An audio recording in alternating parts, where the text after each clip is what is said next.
Hello everyone, this is Godzilla Wolf 1, and I am back with a game that I have been wanting to stream for a very long time, and that is Angels with Scaly Wings, which I have mentioned this game slash visual novel. It's a visual novel multiple times, and it is one of my favorite games ever. I won't say my favorite game ever because Pokemon Mystery Dungeon 2 exists, and that is probably... Pokemon Mystery Dungeon 2 is at least in my top 5. And I'd say this is in my top 5 too, but it's just one of those things. Now, this being a visual novel, I intentionally waited a substantially long time and before doing this live stream so I'd forget all the answers. But yeah, because, you know, it's a visual novel, and I unfortunately do not have as big of an audience to just have a bunch of people select what we do. And I've seen Twitch Plays Pokemon and how badly that can go, so...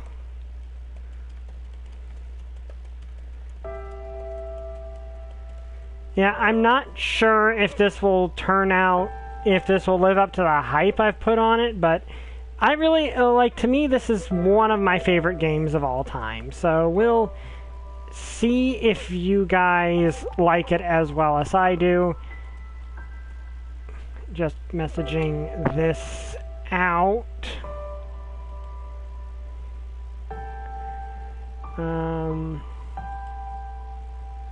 Let me see, what can I do?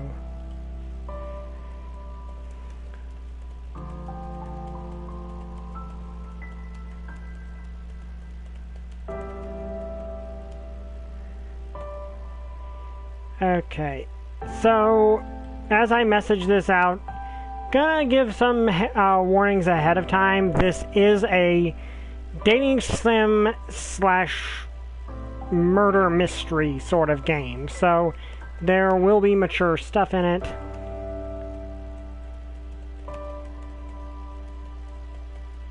Like, obviously blood. There's obviously blood in this game. It doesn't go too graphic with anything, except maybe one death scene, but it doesn't go too graphic, and it doesn't go too in-depth with the, let's just say, end result of a couple dates. It's just more implied, but just need to tell you ahead of that time so that YouTube will not think poorly of me for this. Even though people stream much worse things than this. Okay, so to tell you how much I like this game,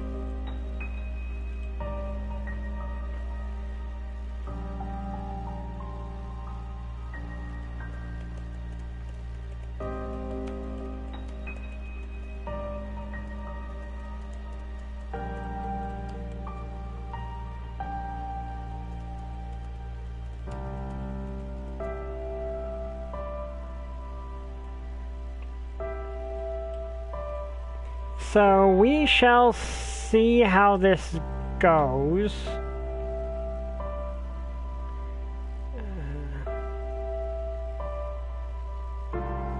But I'm hoping you guys enjoy this, because this game, I've kind of fell in love with this game, so I do hope other people enjoy it. Fun fact though, even though this does have a bit of focus, there is a bit of focus put on the dragon dating sim aspect of it, it's honestly not all that much of a part of the game, ironically enough.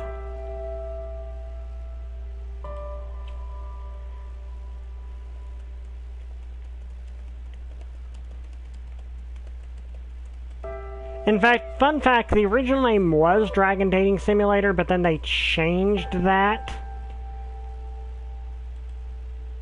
mid-production.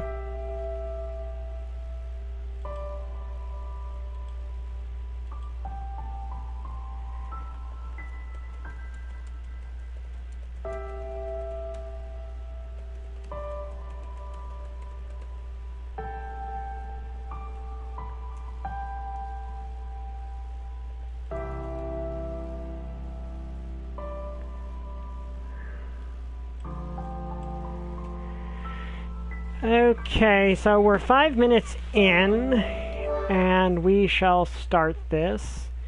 Detecting user profile. User profile not found. Okay, now, I'm not going to actually use my own name here because the protagonist of this game does have a bit more personality. So, what to name him? Does anyone have anything that any ideas that's there? If anyone actually is, I don't know if anyone is. Not gonna go with my name. Because the character is substantially different than me.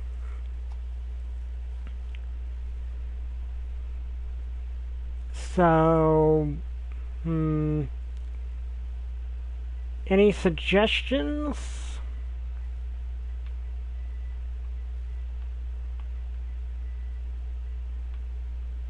Okay, I guess not. You know, I'm gonna go with the name we gave him for. Well, we gave the character for when we adapted this to Codex eQuest, and that was Shining Dove. So I'm gonna go with Dove. Once you see what his actual profession is, that will also make sense, or their profession, because, well, it's a dating sim. They normally do not clarify that for obvious reasons, because it's meant to be, you know, a stand-in for the person, for you, or just an imaginary character. 1 second.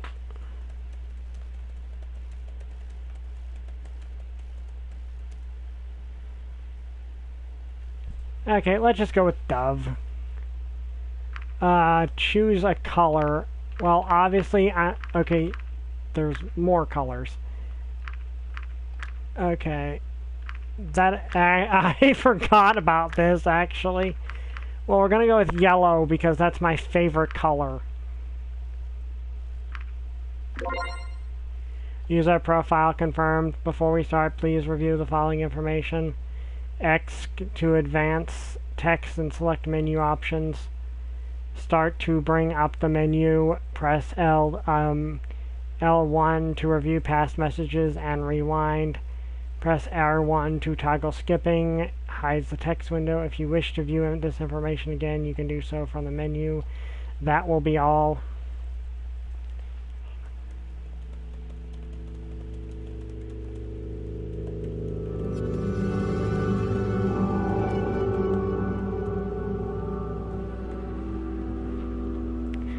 Okay, the year is 2000XX, or I guess that'd be 2000.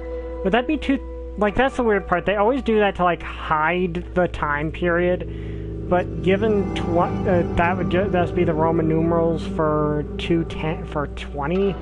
Wouldn't that logically mean this is in 2020? Well, that actually makes a... Oh dear, that actually ages kind of well. Only recently has humanity discovered a portal that leads into a different world, populated with a race of intelligent talking dragons. I was one of the few to travel to this world. But maybe I should start at the beginning. It all began when we discovered a strange device in the middle of nowhere during one of our expeditions, a portal. Yeah, I like the design of the portal, honestly. I had heard about similar technology before, though that had been on a more experimental level. From what I knew, other portals had been created in the past and were under consideration for mass application. Though in particular, though, we did not know who had built it or when, nor when, or why we found it in the wilderness where we did. What was more exciting to us was that it was still functional. Also, fun fact, this game has a prequel comic called Angels with Broken Hearts, which I like the prequel comic, and it's one of those interesting things where the prequel comic, you don't need to read the prequel comic to play the game, and you don't need to play the game to read the prequel comic. So, but if you've done them both, if you've read both of them, or if you've done both of them, it actually really helps with your enjoyment, which is how prequels should be, by the way.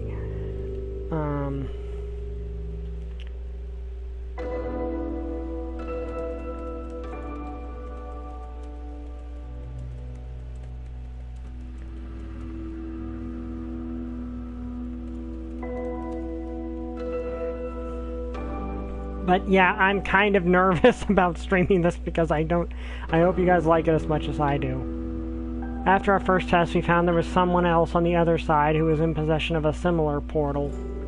Attempts at communication through letters were successful, but in the end the machine's extraordinary demand for power meant we needed to act quickly, as we wouldn't be able to keep the portal open much longer. When we made this known to the other side, we received a very unexpected reply, a letter of invitation. After some deliberation, it was decided to accept their hospitality and send a person to the other side. There was an individual who took the job almost immediately.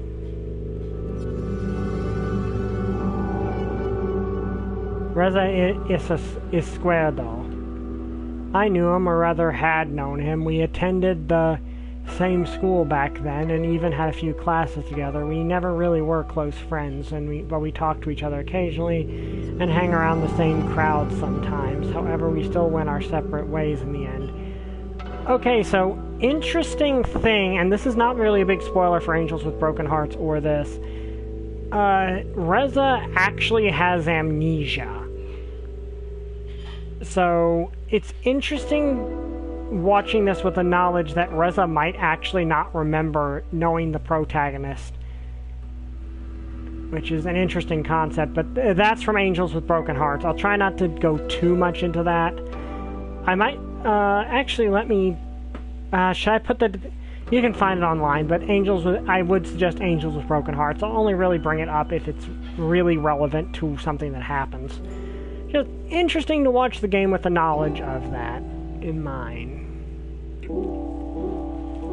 Ways in the end.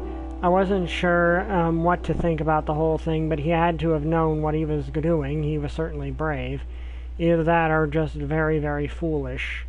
Well, I wasn't sure which. His courage was applauded by others. After all, he couldn't possibly have known who or what would await him at the other end of the portal, and if he did meet someone there, who knew what kind of intentions they might have. Not that any speculation on our part would have made any difference. When the day finally came, though, he went, with applause echoing across the area. Equipped only with the clothes he wore, his multi-tool, a gun, and a device on his wrist that acted as a PDA. Then we waited. The crowd was applauding him slowly dispersed when the enthusiasm died down, as there was nothing for us to do but wait and speculate.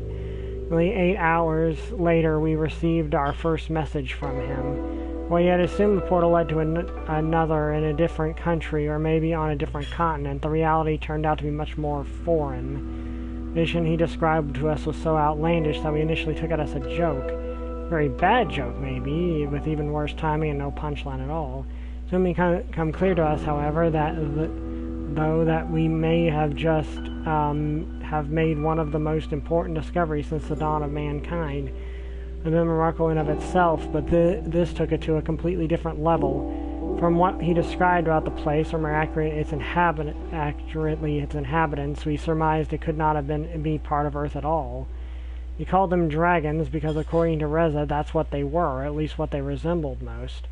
Even though we found it hard to believe it had been these dragons who sent us all the letters, and what Reza had found on the other side of the portal was a whole civilization of them. Talk, write books, had buildings, electricity. In many ways their society was very similar to our own. So who were they, and where was this place? Could they be aliens? Our speculation led us to conclude otherwise. We knew about the existence of thousands of planets millions of light years away that may have theoretically been habitable, but we could have never found conclusive proof in regards to the actual alien life forms. Some people brought up quantum mechanics and parallel universes, but in the end of all this was just conjecture and an ultimately fruitless endeavor, since we had neither had the means nor the resources to explore these possibilities in greater detail. I think there was just one more thing worth mentioning before I move on. The previous isolation had been mutual. They hadn't known about any other intelligent life form beyond their own. It had only been recently discovered and was a technology previously unknown to them, and just as we had myths about dragons, they had myths about us. That was what we knew about them so far, and as interesting as learning these things and debating about their cultural significance was, we didn't really know what we should make of it all. Apparently was sure of what he was doing, though, and he eventually let us know that they had agreed on a trade. Given a few of our PDA devices, which contained vast amounts of knowledge, dwarfing even that of encyclopedias, in turn they would supply us with generators. Overall, they didn't seem as technologically advanced as we had been, but they had surpassed us in one aspect. That means their means of generating energy seemed sustainable. Not only that, but evidently also quite efficient. We certainly would be able to put technology like that to good use, and trading their past knowledge of the human race for something more tangible was a good call on his part. That was when I came in. My prior experience in both biology and sociology made me a good fit to deliver our PDA devices for the trade. And while the Dragon's world, waiting for the prototypes of our generators to be manufactured by them, I would act as an ambassador on humanity's behalf. Okay, now you can see why we chose the name Dove. And why I'm using the name Dove. Here, you're an ambassador. So it just seems logical to me. 1 second.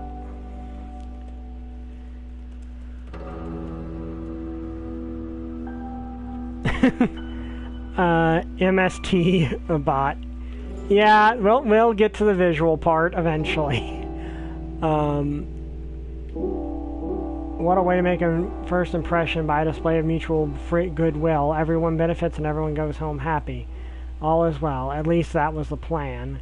The images that living, talking dragons might conjure up in some people's mind. I didn't even think of bringing a weapon myself, considering they were reportedly friendly and peaceful enough. There was no need for me to fear potential ill intentions like Reza did when he stepped into the unknown territory, asking as humanity's ambassador. I had to do my best to uphold a high standard of fostering this diplomatic relationship. When the time came to step through the portal, all my mental preparations vanished. Preparedness vanished. My anxiousness was fueled by all the questions lurking in my head, just as the machine started to do its work. Would it hurt? Who would meet me on the other side? What if they really weren't so friendly and just made Reza write those letters? Pretense of appearing friendly, only to lure us into a den of man-eating monsters and certain doom, with us ending up as nothing more than a tasty afternoon snack. They appear to be friendly. Yeah, maybe I should have brought a weapon after all. Suddenly I felt a shiver coursing through my whole body and beyond when I disintegrated, as if every cell, every atom of my body was torn apart from me and pulled into a different direction. Yeah, I like this whole psychedelic thing.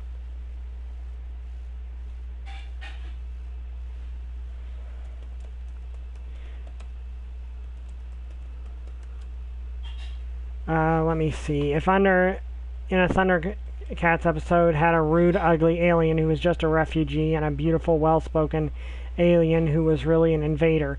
Yeah, I think I remember that episode.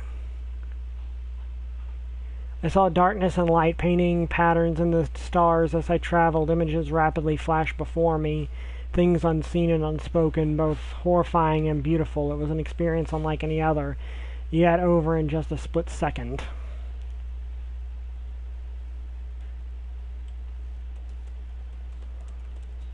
One second.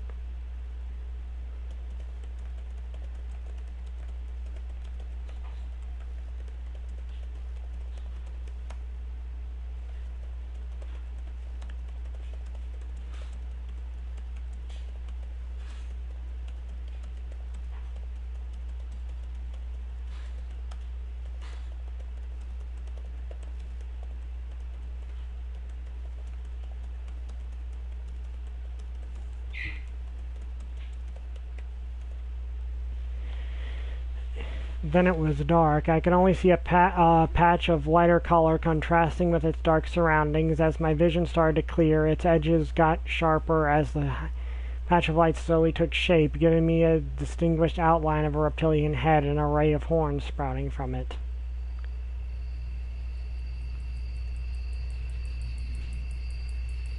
And now we meet our first dragon. And one of my favorites, I might add.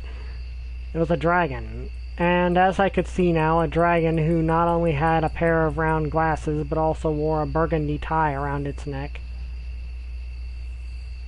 In the name of our people, I bid you welcome. If I may introduce myself, I am Remy, your guide and ambassador, representative of our council. Dragon spoke. It was one thing to have heard and read about this, but something else entirely, have one standing in front of me, flesh and blood and tongue. It was good that all my mental preparedness had disappeared when I was teleported, because nothing could have prepared me for this. Sorry, I imagine you might still feel the effects of the teleportation. Drowsiness or weakness is not unusual, as is fainting and spontaneous emptying of your mouth, bladder, or stomach. How do you feel? So does that mean that, like, their only real example of that happening is Reza? So does that mean that happened with Reza? Like, I just now realized this. How do you feel? Rendered speechless, I had totally forgotten that I was shouldering the burden of representing my people to them. So much for being professional, but at least he gave me a good excuse for my blunder. I think I'm alright. Well, I'm glad to hear that. Maybe we should go before it gets too dark. Come with me, please. Yeah, I do like Remy's design. I do really like Remy's design. He's simple, but kind of... he is a very simple design, but that's... I actually own the deluxe edition of this game on PC, which comes with like a background design thing, and they said they made Remy intentionally look very simple and kind of basic, which I think works. You don't need to have everyone be super complex and detailed. So I followed the dragon, not straying too far from him, as the sun had already departed for the day. And the remaining light diminished by the minute. Getting hard to see where I'm going. Sorry about that, but we had a good reason to schedule your arrival like this. We did not want you to be ambushed by a crowd, so we had to keep the exact time and date of your arrival secret, which is, you know, entirely logical.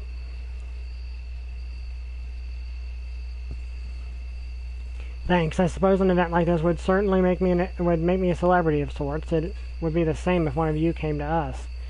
Quite an understatement. Some people here are rather superstitious. They might regard you or any of your kind as divine, I suppose. Really? How so? We have certain myths that involve humans, and as such, I suppose a history lesson will have to wait for another time. Here we are.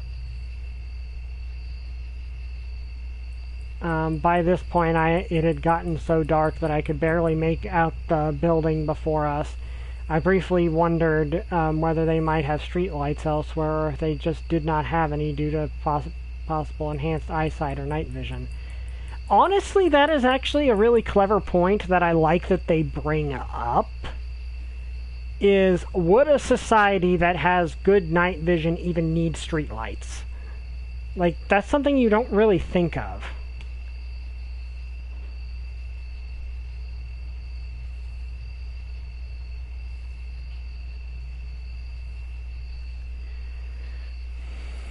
I do like that, because I don't really you don't really think of stuff like that.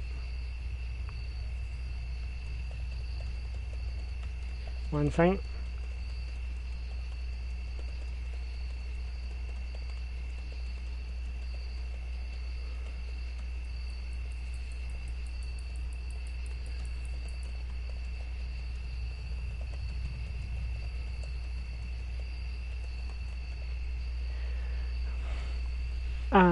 I could vaguely see the dragon, his light color still visible within the blackness that engulfs the area, rear up and manipulate the handle of the door with one of his forepaws.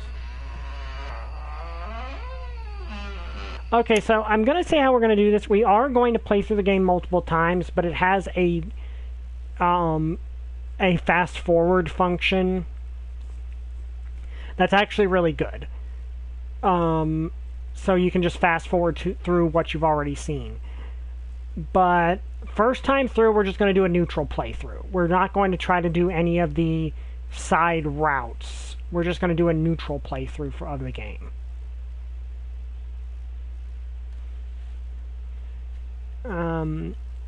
Then we'll do each of the end. There is actually what's believed to be a canonical order of what order the routes come in. So if you want me to go in the canonical order, I can, though I'm not going to go for every ending, because this game does have a ton of endings. Like, every character has there's the normal, like, there's a normal ending, 2 endings for every character, and then the true ending and an evil ending, which I have never done and never will do because I don't want to. Yeah. So we might end up seeing multiple of the other endings because the other endings anyway because of how the game works. But anyway, hinges creaking, the door open, and with a flick of a switch, the apartment was flooded with light, blinding me after we had just spent time without it. This is where you will live for the time being. It is fully stocked, and in case you need anything, I left you a note and a few phone numbers. It is getting rather late. I will have to leave, take my leave now. In any case, someone will meet you tomorrow morning. Okay, something about Remy's design I will point out that I find kind of cute and also amusing. He's not wearing a shirt. He just has, like, a collar, like the collar and the tie, which I find kind of endearing because it means he's just wearing that tie purely for aesthetics. Like, there's no action. He's like, and I think I can't remember because I intentionally didn't play this for a long time so that I would not remember any of the answers to the questions. But I think he's the only character that actually wears any clothing. So I find that interesting, and it gives a bit of character for him. Also, I do like his the glasses are kind of interesting because, well, he's got a muzzle, so it kind of has to, like, sit further up than it would on a human, I think, which is kind of cool. I don't know. I just like his design. I like the ears. The ears are cute. It is getting rather late, so I will have to take my leave now. In any case, someone will come and meet you tomorrow morning. Thank you, Remy. Have a good night. Until we meet again.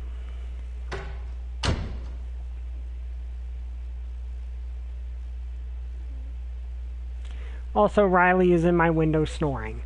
Nod, Remy left the apartment, mindful enough to close the door behind himself. Surveying the room, I considered the events that had just transpired as my gaze met the window.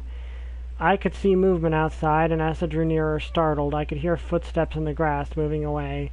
Assuming it must have been the dragon I just met, I thought nothing of it as I went to bed and slowly succumbed to the sweet allure of sleep. Overdue. I spent a few moments thinking about my role, my mission, and what it meant to be here. Okay, so first question here. I felt the responsibility placed on my shoulders. I was eager for the adventure to come. So this does not, to my I don't remember. I actually don't remember if this affects anything. But it does kind of help characterize the protagonist. Thank you, XX. So we can either go with feeling the weight of the world on his shoulders, or eager to have an adventurous time among dragons.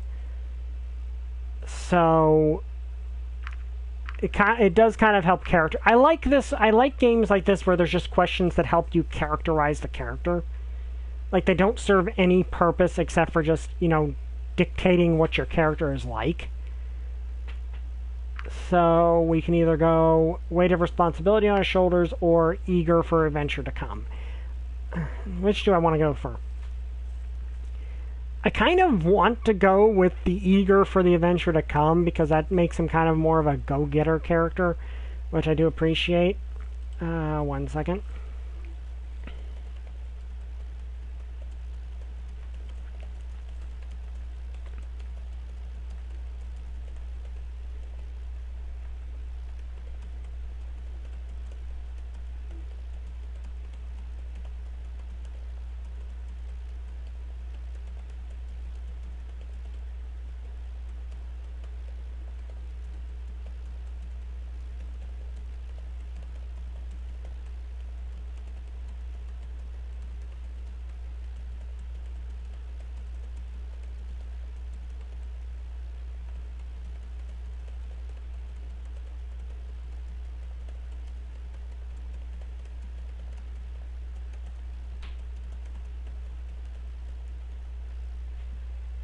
Okay, we'll go with eager for the adventure to come.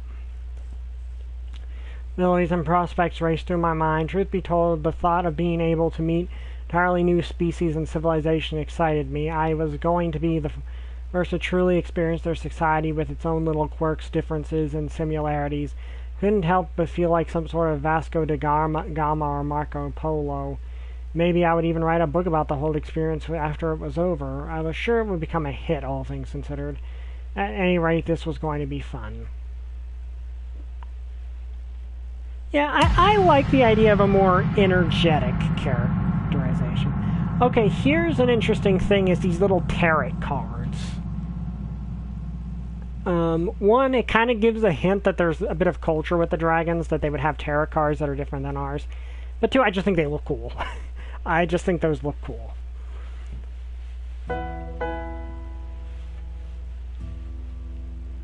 I awoke from uneasy dreams, looking at an unfamiliar ceiling. Just for a moment I wondered where I was before the events of last night came back to me. Good stretch, I looked around the room, illuminated by sunlight coming in from the window. Outside in the distance, the portal I had emerged from proudly stood on a peak of a small hill. Getting ready, I noticed something lying on the table. It was a note Remy had left for me in case I needed anything, with some of his own phone and home phone and work number. There were also some numbers for for delivery of food and other necessities, as well as an emergency and even janitorial services. He had certainly thought of everything, even though I now had to wonder what a dragon plumber might look like. My musings were interrupted when the doorbell rang. When I opened the door, I was met by another dragon. Aha. And now we are introduced to another, this is something I do like with this, is there's a lot of different types of the dragons, which I do like. Hello, you must be Dove. I'm Sebastian, and I'll be your escort, or security, I suppose. Usually I work for the police, though. Nice to meet you. He seemed a lot smaller than Remy, and then he somewhat nervously extended his arm towards me. I noticed he apparently only walked on his hind legs, the two forelimbs, instead of having distinct arms, hands, and fingers. Okay, so we got options. We've got more options. We can either kind of be a jerk and not shake his hand, kiss his hand, super uber polite style with it, or shake his hand. I'm gonna go with shake his hand because I kind of imagine the main character being just, a bit more casual about it. When I took his hand into mine to shake it gently, I could feel the individual bumps and scales on his rough skin. Nice, to meet you too, Sebastian. So where are you taking me? Straight to business, eh? We're going to visit the plant where they're making your generators. They have some news for you, or so I've heard. Reza will be there too. Sounds great. Just follow me. Also, fun fact, Sebastian's one of the is one of the focus characters of Angels with Broken Hearts. So, if you want to know more about him, you can read the prequel comic has a lot with him.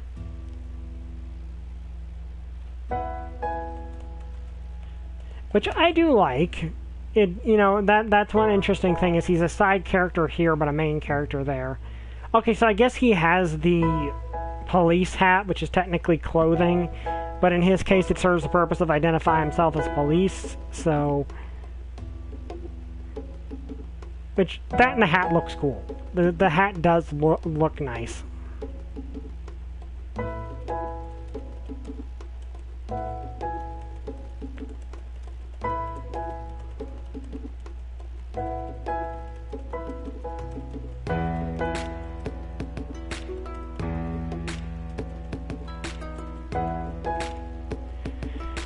Okay. While we walked, I was under the impression we were purposely avoiding the busier parts of town instead of turning towards the edges and small alleys as to not garner attention. Too much attention. Even then, we got the occasional stare. Minutes we arrived at the destination where we met by Reza, as well as yet another dragon, a vicious-looking beast that didn't stay too close to him.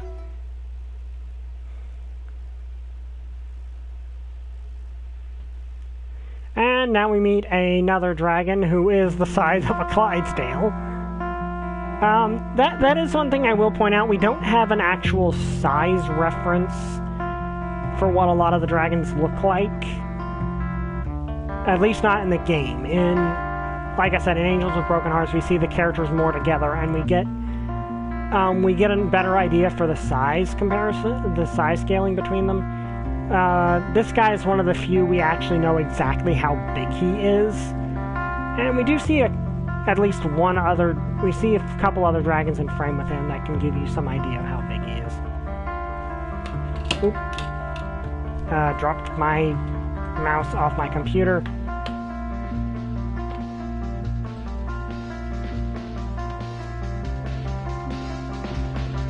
Hey, that is a long time no see. How true that is. Good to see another human face around here. What a coincidence that you, of all people, show up.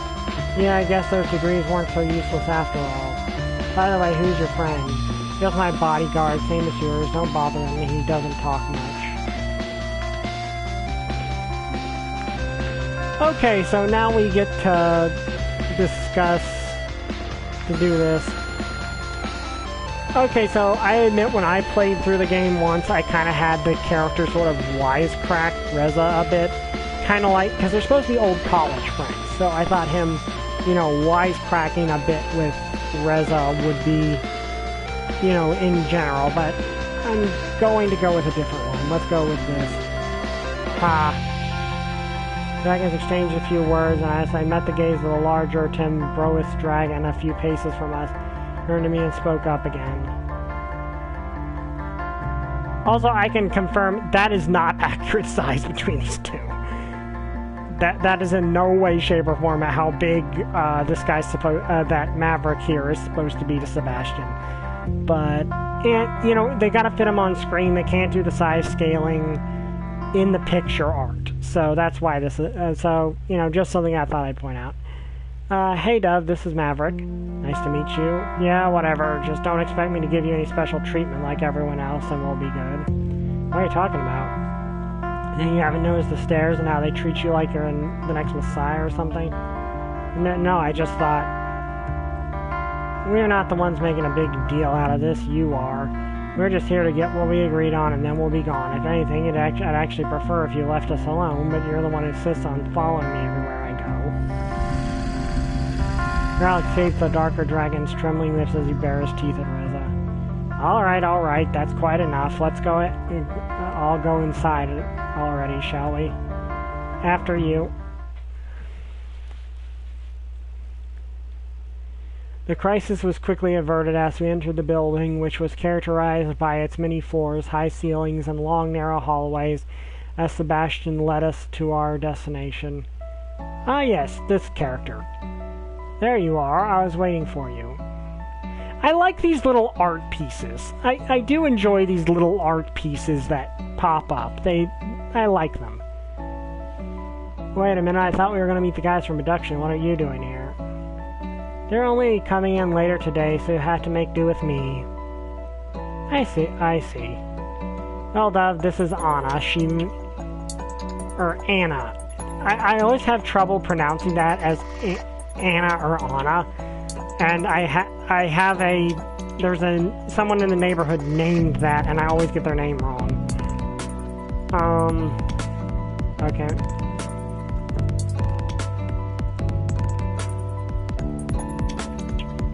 Okay. That does not help me at all. Okay, so apparently both can be correct.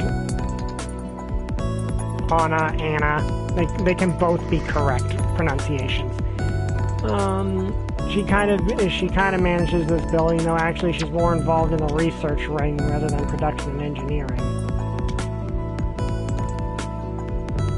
Somehow, despite having looked at her picture a lot, I just now noticed the pen like in her ear frill thing behind under her horn. Nice to meet you. My pleasure. I have something for you, by the way. It'll take them a while to make all the generators we promised, but we've got one hit for you here. Feel free to send it home and give it a test. That's great, I'll take it.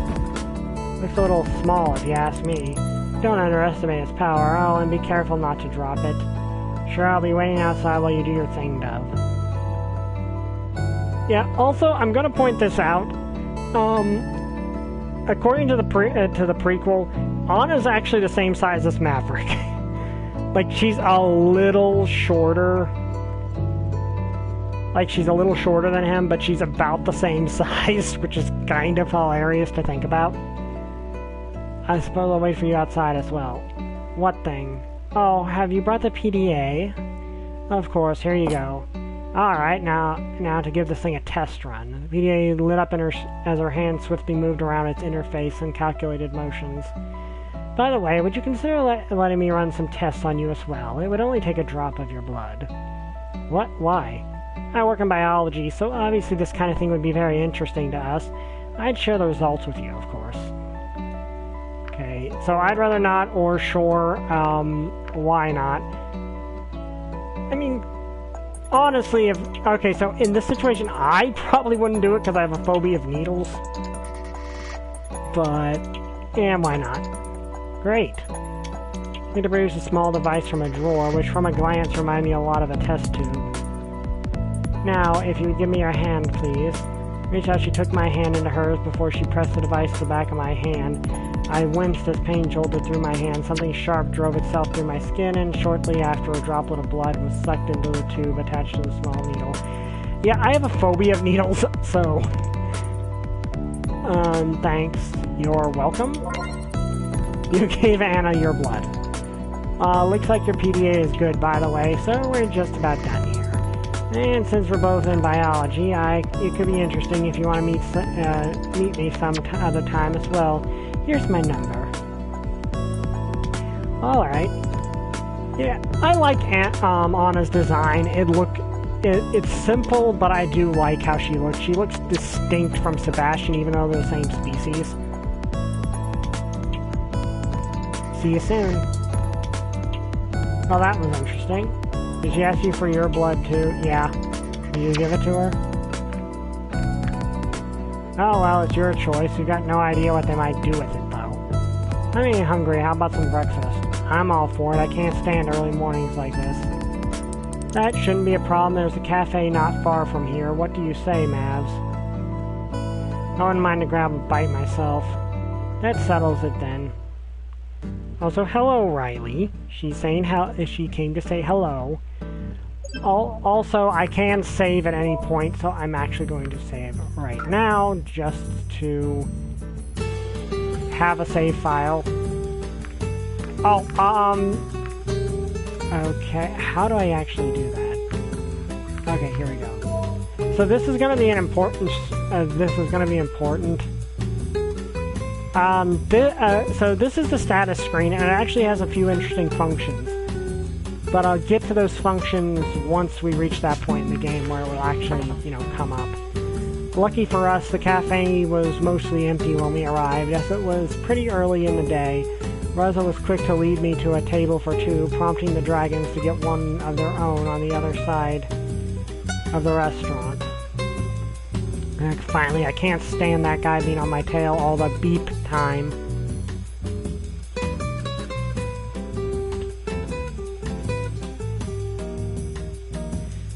Okay, so they say it's for our own security. It does seem rather strange they need someone following us everywhere. Maybe he just likes you a lot. Yeah, I mean, honestly, it makes sense to have a bodyguard. Like, honestly, very much aware of what they're saying. We were approached by an individual who appeared to be the waitress of the cafe. She was an interesting-looking dragon who, unlike the others I'd seen so far, was more akin to a wyvern, possessing two large wings as her forelimbs, which resembled an oversized bat. Oh, it's the humans! Okay, so that's the jerkish one.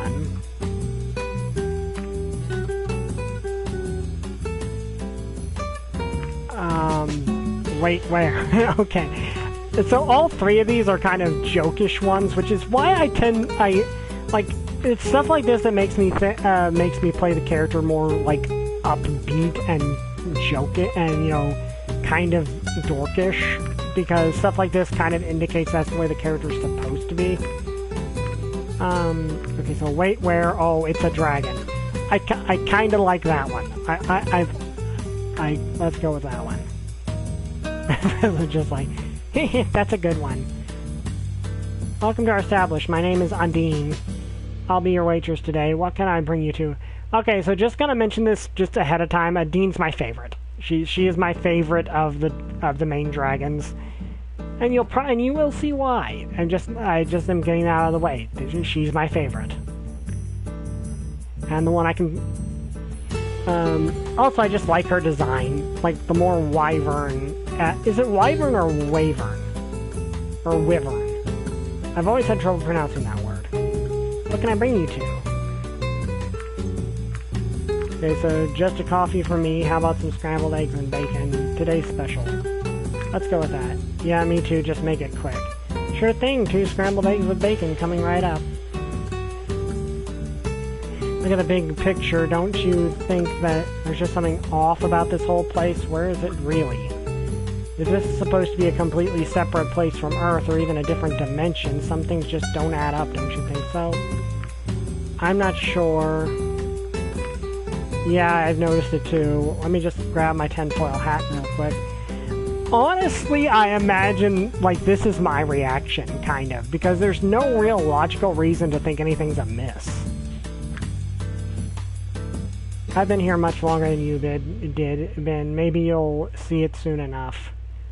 I can't really say much more with you-know-who over there watching. He's probably listening to us right now. Yes, he's a charming fellow. He doesn't seem so bad to me. What a creep.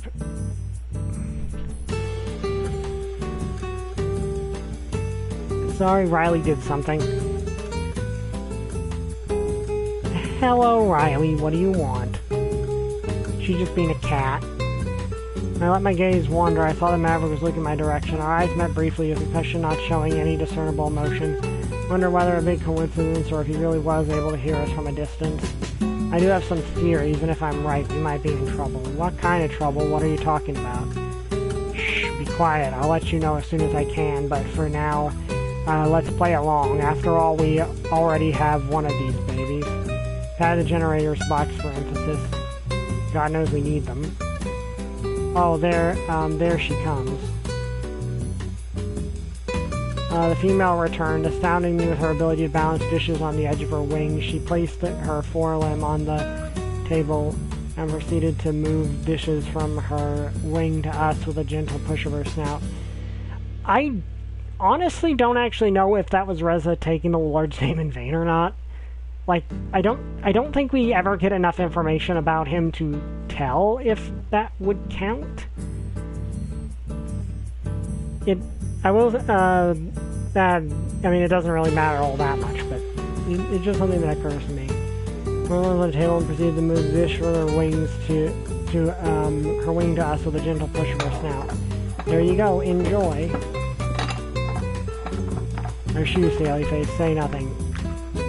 You're welcome.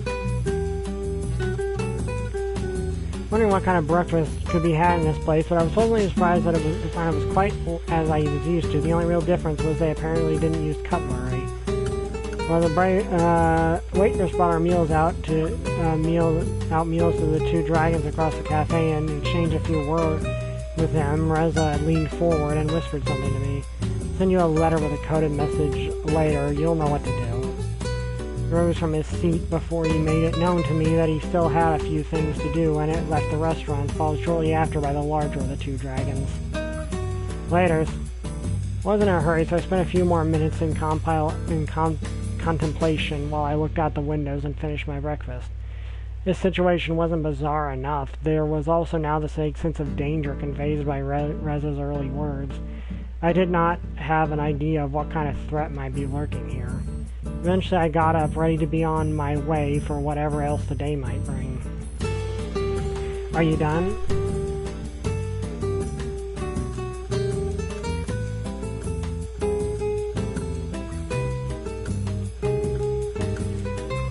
1 second.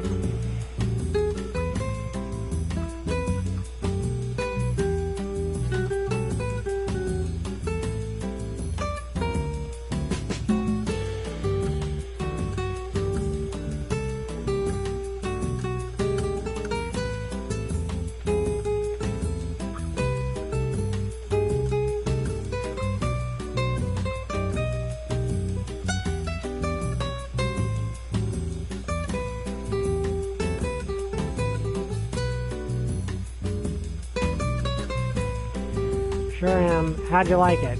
It was alright. Glad you enjoyed it. Just wait outside and handle the rest here. Sure thing. I stepped outside, taking in the scenery of the strangely familiar world. In a short time I was here, I had already found the similarities between their world and our own utterly fascinating. After all, we were talking about an unmapped place with a never-before-seen form of life. Our discoveries were concerned, even something as remarkable as new unicellular organism or even bacteria would have been remarkable. Yet here I was standing in the middle of a village, evidently built by this race of intelligent talking dragons with a society not unlike our own. Reza didn't seem to share the same interests and instead was more smitten with the generator. Given our reasons for coming here in the first place, I couldn't blame him for his enthusiasm being focused on something else. Thoughts were interrupted as something suddenly zipped past me just a little too close, causing me to stumble back. A small dragon with a bag clamped in its maw who was apparently had somewhere else to be. Little dragon. I regained my footing and watched as it disappeared in the distance. Even though I had seen enough dragons to recognize their variations in size and color and other attributes, I guess this one must have been a juvenile of its species. Shortly afterwards, Sebastian joined me outside, having taken care of the tab. I gave her a generous tip on your behalf. I hope you don't mind. I'll go with how nice of you.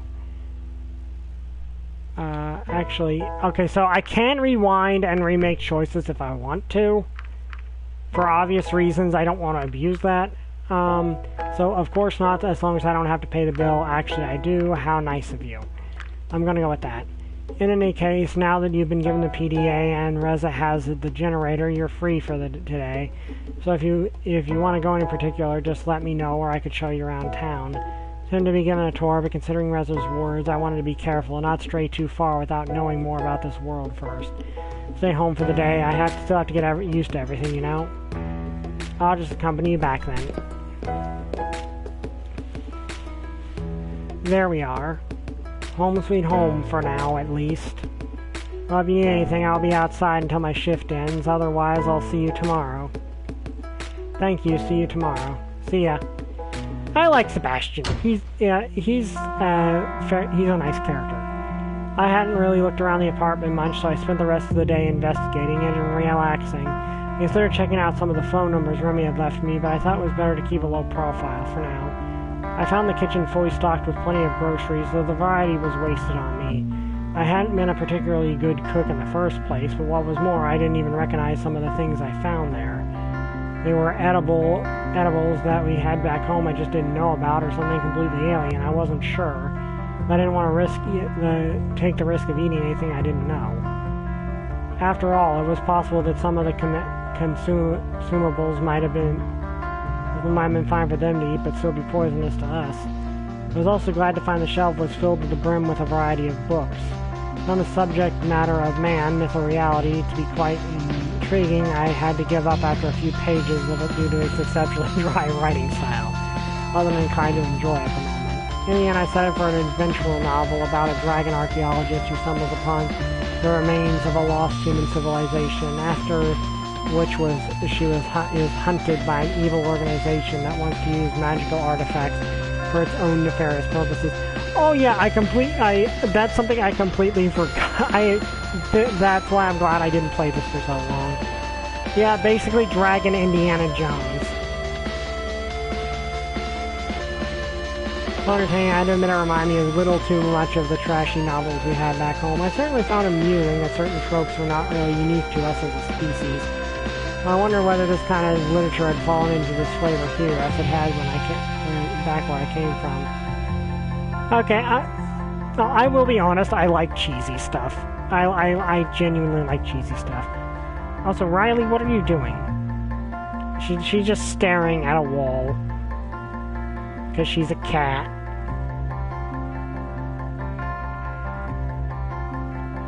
What is she doing? Hang on. Oh, crap. I'll be right back.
Okay, sorry about that. Riley found a wasp, and I had to very quickly make sure she did not get hurt by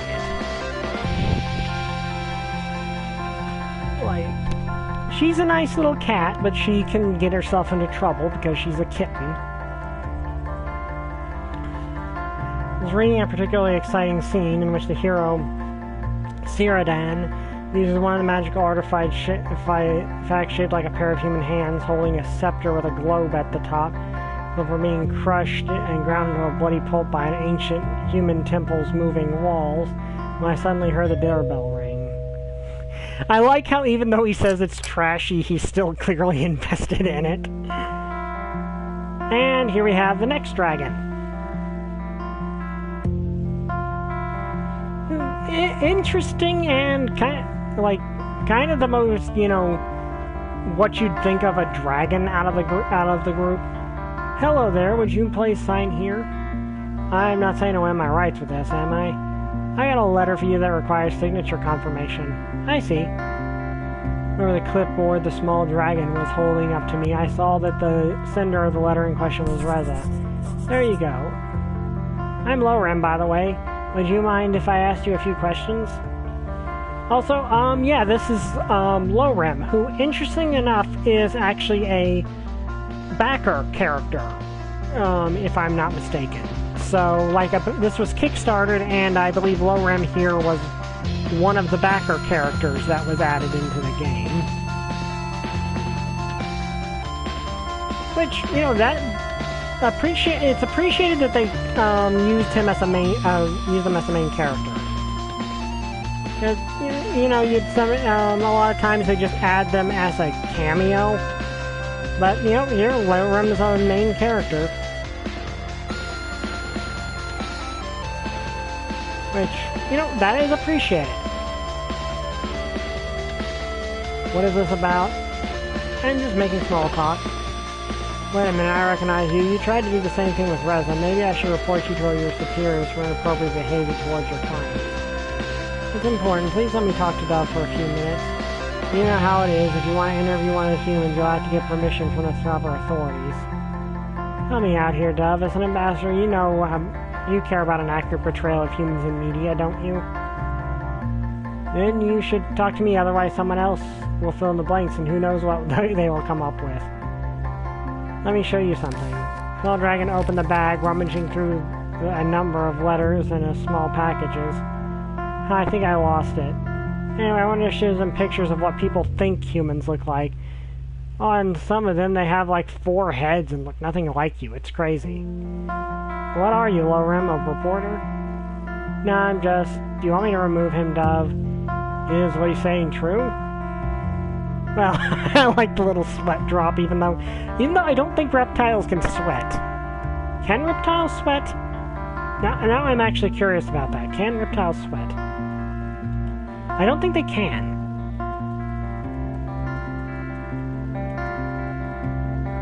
Yep, no, they do not have sweat glands. Which is an interesting thing to suddenly want to know about. Yeah, I guess. I see. That sounds pretty interesting, though. Alright, you can leave your number here, and maybe I'll call you later, but that's still, that's all I can promise. Thank you so much. He quickly produced a small sheet of paper and scribbled his number on it. Afterwards, he sheepishly presented it with both hands. Alright, you got what you wanted. Off you go now. Yee! Okay, that was adorable. Sorry about that. Don't worry about it. I guess that should be all. I'll see you tomorrow then. Right. All that commotion, I almost forgot I was also still holding Reza's letter. Plain envelope and with a similarly plain sheet of paper with his handwriting. You know, I saw that his wording was so full of pleasantry as I knew he hated that I assumed every word of it was fake to conceal its true intent. He didn't mention I'd know what to do, but I was unsure of what I was supposed to do to decode the letter's secret message. He has a point. There are too many parallel cultural norms. Yeah, but that also does not mean that he should be suspicious of literally everything. Honestly, if it's an alternate dimension, like obviously I know what's actually going on, but I'm not gonna spoil it. But the thing is, if it's an alternate dimension, you'd kind of expect things to maybe parallel up. But yeah, he does have a point on that regard. I was sure I was supposed to decode the letter's message. I didn't remember ever having a conversation with the topic about him, yet he still relied on me to remember whatever it was I was missing. Or he thought I would just be able to figure it out on my own. This is what it said. Hello, my dear friend. This letter reached you swiftly and in good condition. Unfortunately, we were not able to catch up earlier, so I wanted to write you this letter. How have you been these last few years? What have you been doing? How's the family? I feel like there's so much we should talk about, since we have not seen each other much recently. At least we have a chance to do it in this form. Quite an exciting adventure we are on now, right? How have you liked it so far? Made any dragon friends yet? Ha ha. Anyway, I will be looking for your reply soon. Best regards, Reza. Various things came to mind. Only reading certain words or letters was one that I thought of immediately, but couldn't make anything out after trying to find a system within its array of letters and lines. Maybe if I had to look more carefully. Lines, of course, maybe I was supposed to read between them. I didn't have an implement on which I would be able to read fine print, though. With the handwritten letter, I doubted Rezo could have done anything of the sort.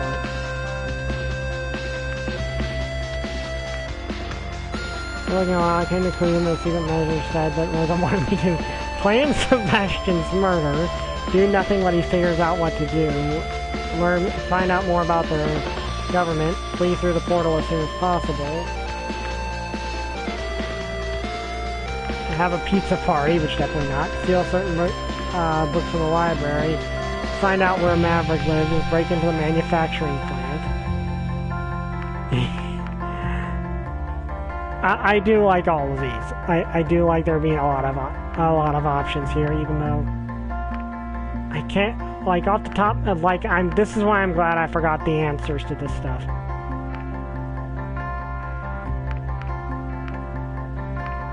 Honestly, given how he's talking, no, that's not it. That's not it either. Now I'm just guessing and hoping I get lucky.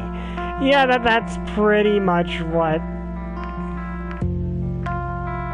I'm doing at this point. I don't feel like any of these options is actually right. I'm just seeing what happens if I pick all of them, because I've actually never done that before, to my knowledge. Why am I even still doing this? I'm now reaching the point where statistically speaking, I should have gotten the right one. Either I'm just exceptionally bad at guessing, or I should start looking elsewhere. It was a 50-50 chance, but then the right answer wasn't here to begin with. Okay, this is the last option, and I was still wrong. If that's not enough to prompt me to finally start looking elsewhere, I know what else will. And nothing else will.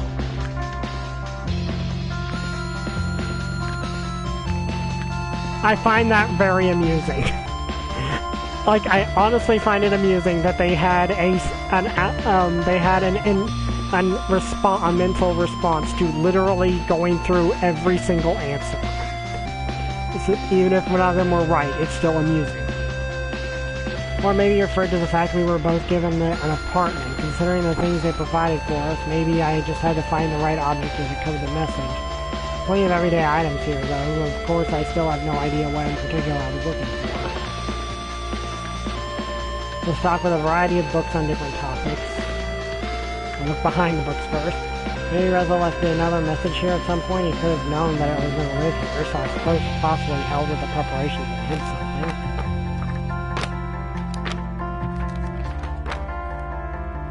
Not even after moving every single book from the shelf, is still no indicator of anything that could help me decode this message. And if Reza did leave a hint, this could have been anywhere in the apartment and just not this bookshelf. There's nothing to do with these bookshelves full of them, but I suppose the hint could be hidden inside one of them. This I do like, that there are just books. Like, I like that there are just, like, this is something I actually do like, is the fact that that you just are able to see a bit of inside the books these dragons wrote, which I do like. I was so young and naive back then, barely having reached the age at which the audacious process of finding a mate, settling down, and starting a family became expected, yet none of my peers interested myself. They were childish, crude, and uncultured. I was a seed uncertainly drifting, hoping to be found by one day, and then I did. How fast time flies when you're happy. I can't believe that this was just 2 weeks ago. 2 weeks I found the one, my truest snowmate there could ever be. Like a wrecking ball, he came out of nothing, breaking all barriers, and entered my life. 2 weeks ago I was nothing. Today I'm the happiest dragon alive. Who knew that out of all the people alive, it only took the right one to right itself. Who knew that to meet the perfect one, the only thing you needed was... I don't think there's anything here. And who was it? And let's never get to the print key. I get the feeling that is probably well, it's called Draconic Desire. It's either a trashy romance novel or something else. Assault of the Humanoids from Outer Space, Act 1. So this is basically a play. It was a dark and stormy night. Relentlessly pouring was the rain outside, periodically interrupted by a loud echo of thunder, again and again. So quick that so quick had its roaring staccato become that it almost seemed like someone pounding against the door. And though someone really was pounding on the door right now, it opened in a moment of which the house owner had waited decades for was finally there. Not on the field of battle do you meet me, human scum, but in the comfort of my own home. Do you kind of seek to assassinate me? Feel my wrath. May it lead to your slow and painful death. He screamed at the top of his lungs. Your resistance will only temper my blade, inferior creature. Taste my blade and die. The reply came whirly from the human invader standing within the door frame. Hero quickly stabbed him with his magipin, a lethal hit which caused the human invader to slump to the ground instantly. His last words were, beep, you hero, this is not over yet, while he melded into a red blotch, blotching up Hero's carpet. Looked up at the sky and realized that all the thunder and rain had really been the UFOs of the invaders, numerous enough to rival the raindrops falling from the sky. This was the moment he knew it was too late. This meant war. Well, now we see what Lorem was talking about. Yeah, this is why I'm glad I forgot. I intentionally waited to forget most of this.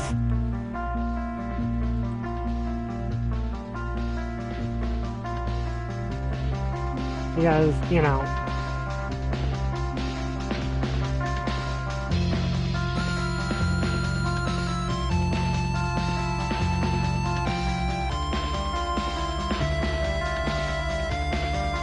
Okay. Really invasion by human aliens, is that what they think we're like?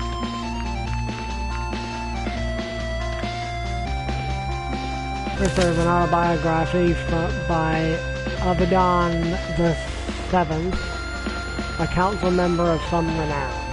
Chapter 1, Rise from the Ashes. From the day I was born, I knew I was destined for greatness. As a member of the Abaddonian household, nothing less was expected from me. Abaddon the Sixth made sure of that. My mother, however, was a worm. No, not literally, mind you. She was not some rambling, squirming beneath the earth and living in filth. No, she was just what I would describe as the lowest form of life. Though, I do wonder if, like, if this was actually a recorded conversation that starts to make sense but then stops making sense. Because, you know, worm also can be a type of dragon. But, yeah. You can tell these books are kind of just meant to be kind of weird little off things, though I've seen real books like this before. Not concerning herself with matters of any importance, she instead sought to base her existence on superficialities. Not that it mattered much, as I grew to hate them both equally.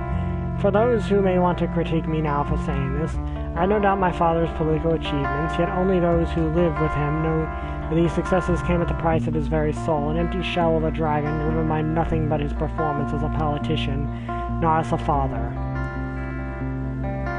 Yeah, a politician, huh? I wonder what their actual government is like.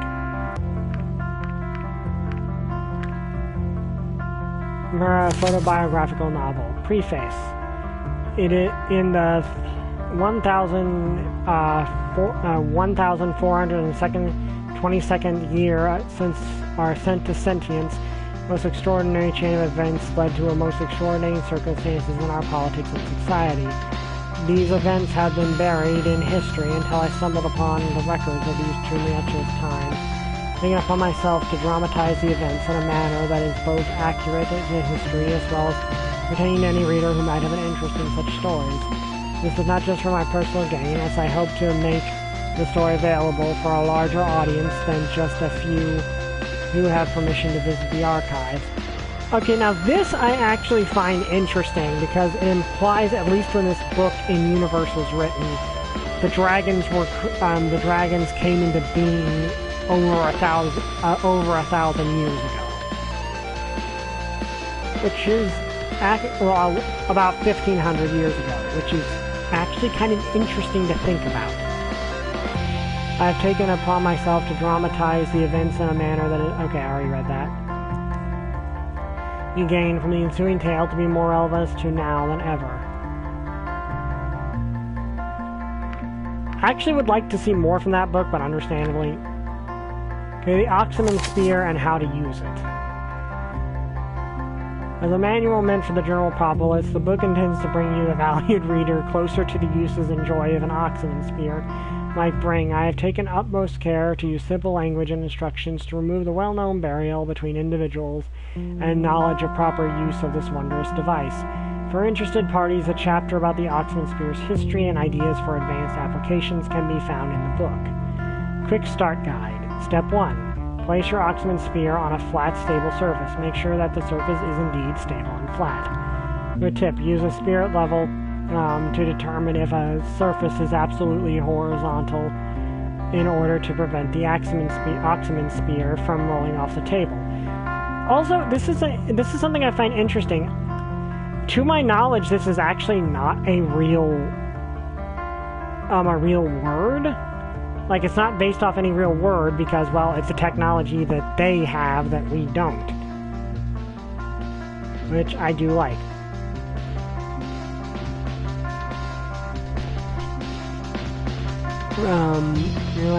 If the surface is absolutely horizontal in order to prevent the Oxman Spear from rolling off the table unintendedly. Step 2. Plug in your oxygen spear into any fitting household outlet. Warning, make sure the oxygen spear's power switch is to off position prior to plugging it in. Step 3. Locate the power switch of the oxygen spear. This step may introduce some difficulties as many different models of oxygen spear exist with varying methods of turning them on and off. When in doubt, please contact your oxygen spear manufacturer to help with this step if necessary. Well, now I know how to work an oxygen spear, whatever that is. You read a bunch of books.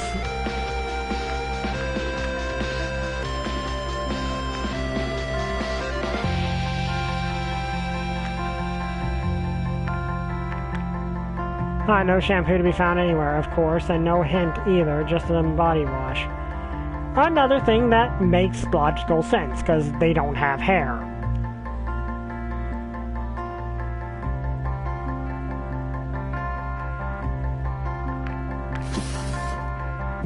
No razors. There are some pain meds, though.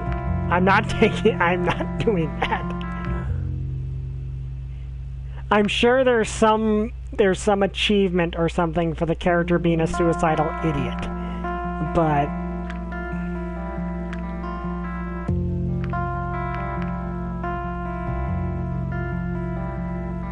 well, so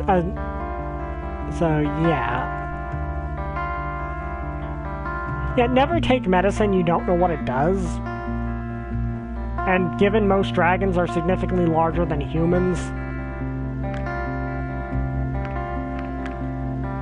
there's some fruits and veggies here. I meant to actually click on the first one. Let's go to the fridge. Plenty of stuff here. The meat, it's just a slab of meat, nothing special about it. Pasteurized, at least I got that down. Nope, just a regular egg.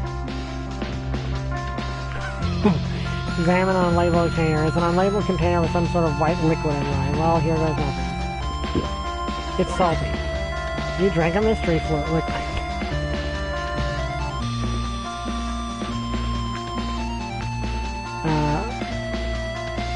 Look at the pantry. Okay, here we go. Just some fruits and veggies. If I put it on the floor and then step on it, what would happen? I'd be going on a date. But no, there's no hint here. Yeah, this is why I kind of make the character a dork. Like, this is kind of why I imagine the character as a dork, stuff like this.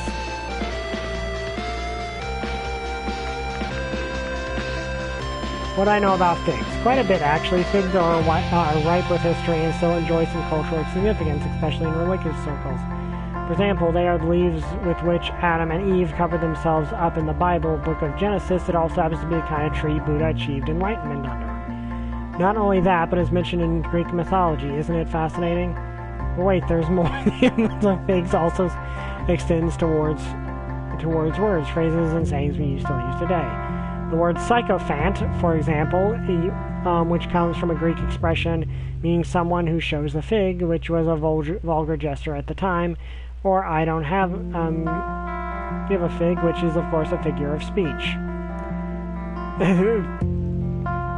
It might as well be said that the influence of figs is as far-reaching as its fruit is succulent, figuratively speaking, that is. I'm afraid nothing of this actually helps with Reza's letter, though. Again, this is exactly why I say that the protagonist is a dork.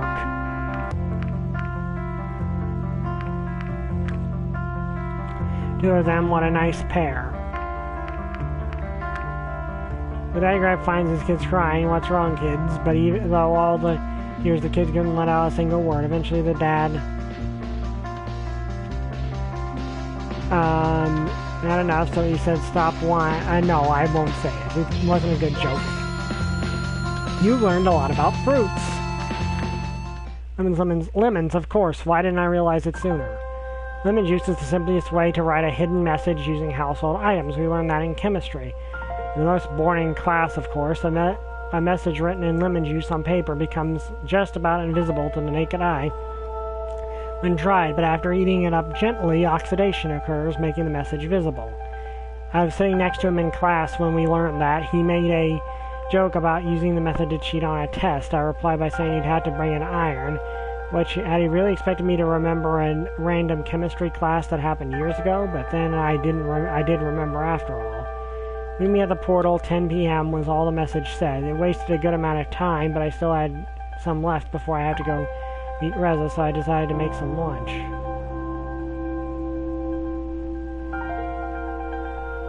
Afterwards, I resumed reading my books about the continuing adventures of Ceradan and her exploits in destroying cultural artifacts. I do find it interesting. There's like a dragon version of Indiana Jones.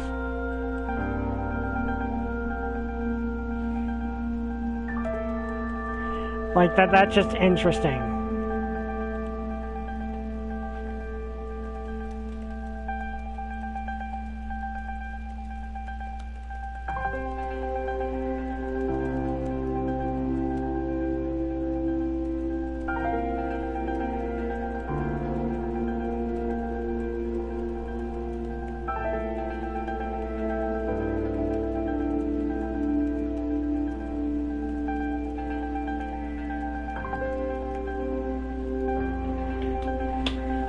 Unsurprisingly, it came to a happy end with the evil organization stopped in its tracks, at least for now. Thought the ending was deliberately left open for ambiguity, but then I turned the page and saw the advertisement for the next, apparently long-running series of books. I realized all this had just been an inevitable a ploy to set up the inevitable sequel. This one didn't last long, as I had to get going to meet Reza at the portal. So, yeah, I love how he said, even though he says it was trashy, he actually liked it. Like he was actually invested in it. Personally, of all those books, I would probably be either most invested in the humanoids one because I'm into cheesy science fiction, or the story about the origins of the dragon species.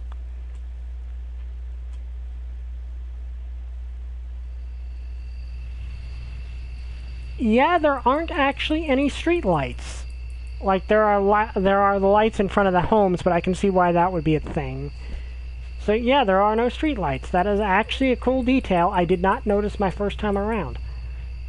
At least I don't think I did. Like I said, I intentionally have not touched this game in a long time, so this would be fresh. It didn't seem quite as dark as it was when I arrived yesterday. I might have had difficulties finding my way otherwise, but I could still see the portal in the distance. As I was walking, I wonder if anyone was following me. The land seemed oddly deserted. Was everyone already asleep? Again, I do like the design of the portals, and like I said, I have the deluxe edition with concept art and stuff, and they had a lot of different ideas for the portal. Eventually, I arrived at my destination. Reza was already standing idly by the portal, his fidgeting making it obvious he had waited just for me. I mean, whether you get it at all. I guess I did. So, well, you didn't make it easy. What a wonderful night it is. That's actually something I didn't notice about that response before. Just look up at the stars. You can see them so clearly here without all the pollution lingering in the air back home. As if we were looking right into the face of eternity itself. So long humanity thought we'd find aliens out there, yet after all these years we found we're still alone in the universe. Turns out we're just not looking in the right place. What's going on, Reza? Why did you call me here at this time? For one, because we're sending the generator home. Right before I was sent here, they told me we would limit the use of the portal as we couldn't afford to keep it open all the time. In contact with us and enable us to send things over to them, the portal would be open for just a quarter of an hour each day. Sending something back home wasn't really problematic for us, since the high energy expenditure with sending larger objects only affected the sender, not the receiver. However, this also meant that until all business was concluded in regards to our trade with the PDAs and generators, we were basically stuck here. As for the other, do you know what this place is? You said something about trouble. How much danger are we in, really? More than enough, I'm afraid. This whole place will be gone soon, and we better not be here when it happens. I hope you'd see it too, but then it took me a while to understand, and I had a head start on you in any case. While he was speaking, my gaze wandered off and fixed on some movement nearby. It was hard to make out anything, but I imagined it might just have been wind blowing through the shrubbery, except for the fact that there was no wind. Reza? It took a while to explain, but we've got the whole night. Reza, look. In the face whoever I was seeing, he squinted hard before he called out, You, how dare you even follow me here? The disturbance came closer until it became clear Maverick, who had hidden nearby to listen in on our conversation. I knew you were up to good. What are you talking about? What are you planning here? Some kind of attack? Wait a minute, there's no reason for... Now I heard you both talking about it at the cafe. I saw the letter. You think I couldn't smell the limit on it? Pathetic. You have to come with me to police station now, both of you. Come on, I think you're overreacting, but we'll come if you help me find the way. Reza, what are you doing? Come on, Dove, let's get out of here. You just shot a guy. Like, yeah, he was trying to arrest us, but you just shot a guy. Yeah.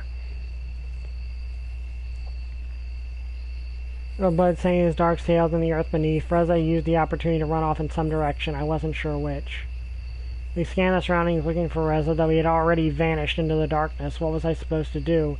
Run away as well? Help Maverick? I was just a dead man who had no idea what was happening.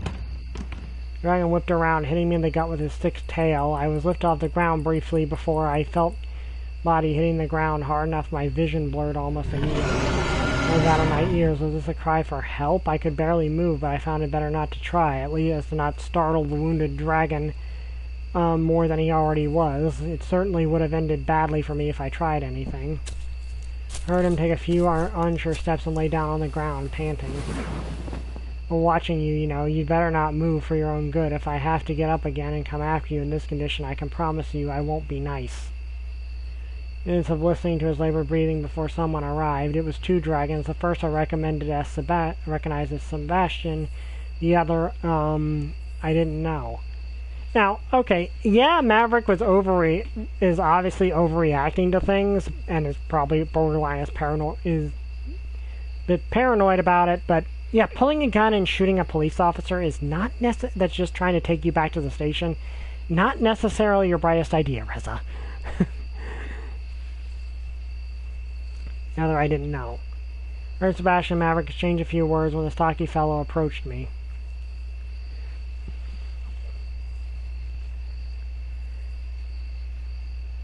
Ah, yeah, this guy. Hey, kid, you alright? I'm Bryce, the chief of police. Okay, I went with that because it was a more emotive answer. The options were still feeling dizzy, and I think I'm alright. I went with this one because it's the more emotive answer.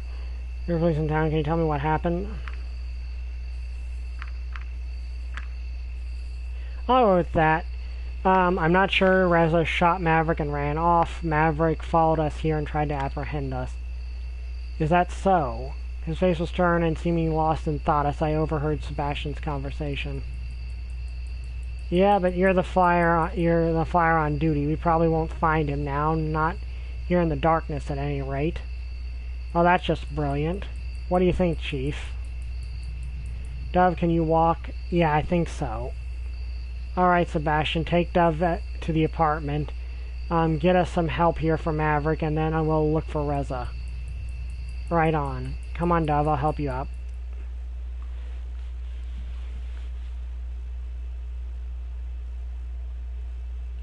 I was still shaken up by events that Yeah, I am going to still go with that because Maverick was the one that instigated things.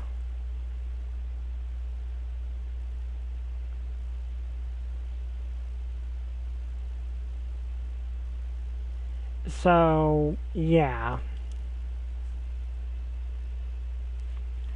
I was still shaken up by the events I just witnessed when I arrived at my department. Not knowing anything better to do, I simply fell into a deep slumber.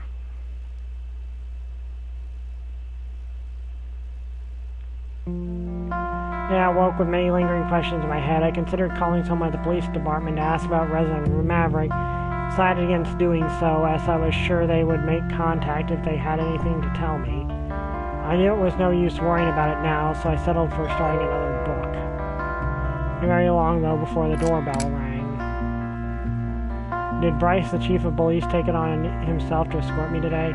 Oh, it's you again. Also, I like Bryce's design. Are you surprised? No, but I guess it'll mean bad news. Afraid so. How are you holding up? Better than yesterday, that's for sure. We'll walk then, shall we? Sure. I like all the main dragons, actually, which I think this is the... Let me check. Okay, which... Yep, that's all of them, I believe.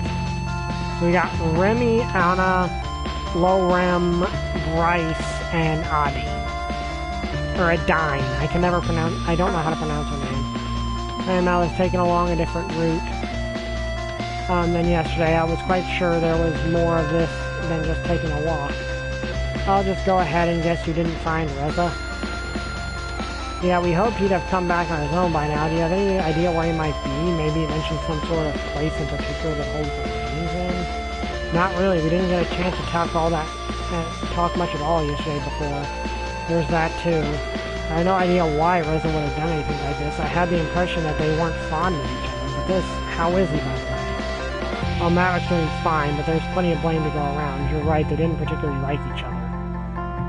Statement, Maverick said he suspected Reza was planning some sort of attack. Do you know anything about that? No, he only told me that something was going to happen, not that he was planning anything. At least that was the impression I got. Connecting you, by the way, that you both planned this from the beginning. No, that wouldn't make any sense. Actually, none of this is making any sense. Why would we go through all the lengths of our agreement only to jeopardize it by doing something like this? You don't already have our PDAs, and we don't have much to show for it yet. If we had any nefarious plans, this wouldn't have been a very good idea. You have a good point. I believe you, but from our side, we only have Maverick's word on the whole matter. Well, he was the one who spent the most time with Reza since he arrived here. But even then, he didn't really have any reason to follow you yesterday, and his behavior was completely out of line. I'm glad you came out fine. If he wasn't on mandatory sick leave, he would be suspended right now. We'll have to wait until this whole thing is over before we decide what to do with him. I assure you this won't be taken lightly.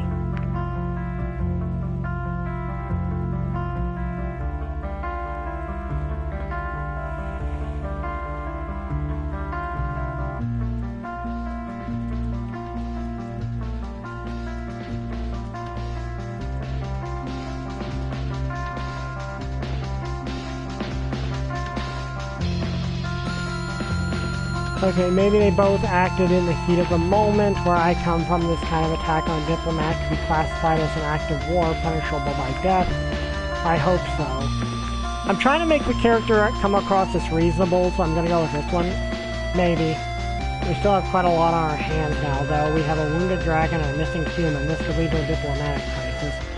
Maybe Reza will show up soon and we can get this all behind us. I hope so. I really wouldn't want to jeopardize everything over this unfortunate incident. Yeah, how about we both just keep quiet about this whole thing for now? After all, I don't think any of us wants our people panicking about this already, right?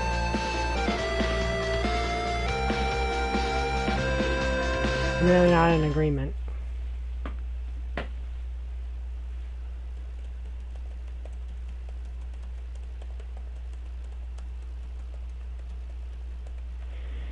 Eventually we arrived at the police station where the chief took my formal statement in regards to yesterday's events. He asked me about Reza and Maverick too, not that I knew much of anything that then saw the mysterious catastrophe Reza had mentioned. Where he thanked me and left to file my police statement while I sat by his table waiting and listening to the goings-on. Small provincial town police department. Attorney was approached by someone who seemed to have urgent news. A lot of talking between the two ensured that I couldn't make out from my position. This went on for a bit until Bryce returned to me. If I have more bad news for you, Reza has officially become a murder suspect. Murder? Head of the crime scene and hoped you'd come with us. Me, a crime scene? I don't know much about forensics. It's just that you're the only link we have to Reza we have. Consider what he said would happen to us. It's in all our interests that we find him as soon as possible. If he has anything to do with it, you might be able to help us find him. which would certainly appreciate it, and it would be a nice gesture to show us that you're trustworthy in the eyes of those who might think otherwise, after all what happened yesterday. I'll go with I'll help you. One, because it's obviously the way to move the thing forward, and two, he actually has a really good point. Suppose I don't really have much choice here, but you're right, we've got to find Reza, and if this is what it takes, then I'll do it. Very well, let's go then. Yep, so this is why I had to do a viewer discretion is advised at the beginning, because we are about to, you know, deal with a murder site. On our way to the crime scene, he tried to prepare me for what was to come. I studied biology, so I was familiar with the sight of dead animals. Felt how similar this would be. I wondered my reaction would be different if it wasn't a dragon, but a human corpse I was seeing. Right, we were met by Sebastian, who gave us an overview of the whole situation. This morning, the victim was found by a delivery flyer for the restaurant. Blood loss from multiple wounds are likely cause of death. It's already here, so feel free to poke around. A few places in front of us, the unfortunate victim lay on the ground, covered by a sheet that concealed the body, but not the large stain beneath it. We approached with Sebastian went off to deter any curious onlookers. I know it won't be pretty, but I'm sorry for putting you through this. But you know what's at stake here. Just remember what I told you and you should be fine. Alright. Are you ready?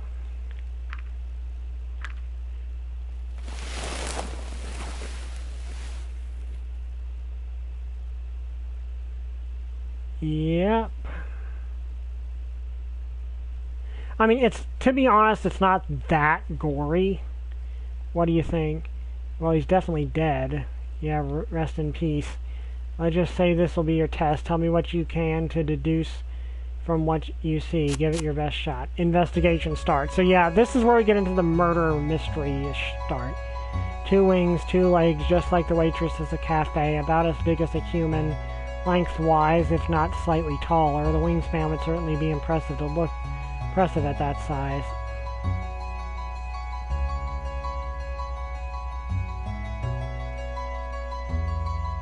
The wounds are kind of hard to miss. True, but what are they telling you? They were inflicted with a sharp implement. Well, that one seems obvious. There was a unusually large or small person. He was already dead when he got these wounds. No. It was suicide. Yeah, this does not look like that. They said he was roughly the same size as a human. So it being unusually large or small doesn't make sense. They were inflicted by a sharp implement, to be honest. They're clean like cuts like those from a knife or another sharp implement. Sure, but why does that matter? Actually doesn't. Dragons don't use knives. It couldn't have been Reza. They're done by someone with hands. It tells us it was suicide. No. Okay, it actually doesn't. I think that doesn't make sense. Dragons don't use knives. We know they don't use cutlery, but if there's a knife in this world, but we know, I think we actually use the knife back at the pantry, so that doesn't make sense. It couldn't have been Reza. We don't really have proof of that. Only been someone with hands. Yeah, that would make sense, because it's not claw marks, so it would have to have been someone who can hold. The killer was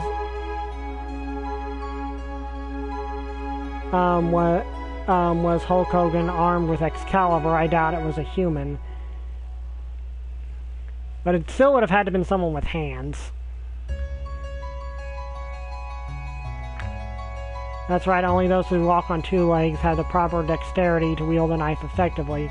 Most other dragons would probably just bite instead. This rules out most of the bigger dragons and flyers. Reza has his, what was it called again? You mean his gun? Yeah, if it was him, why would he kill someone with a knife rather than just use his gun on him? Makes him look cooler. He lost his gun. He would not... Okay, I like that they keep bringing that up, but that's obviously the wrong answer. He wouldn't because it wasn't him. He did not want to make any noise. Well, the thing is, we don't have any proof that it wasn't him. We don't have any other suspects.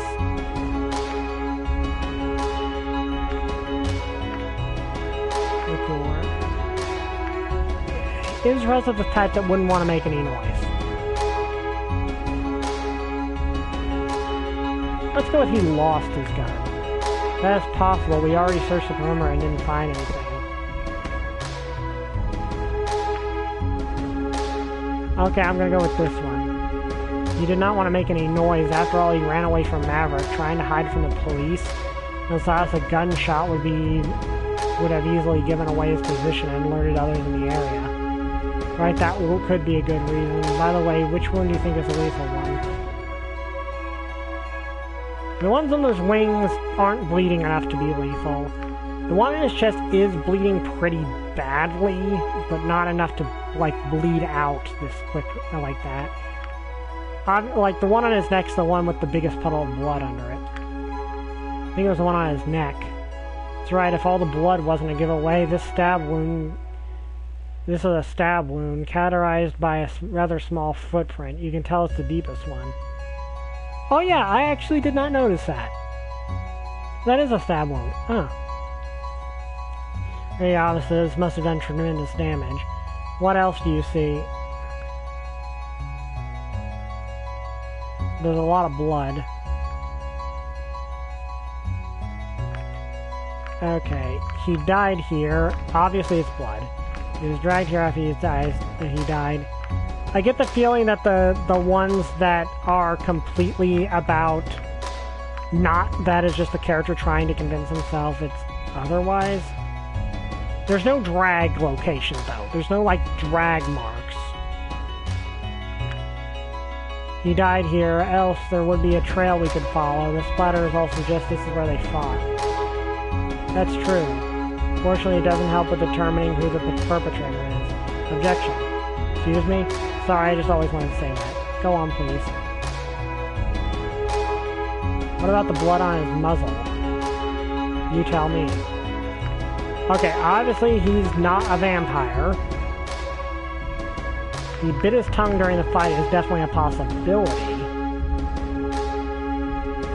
He fought back is also a possibility. But these three just seem like joke.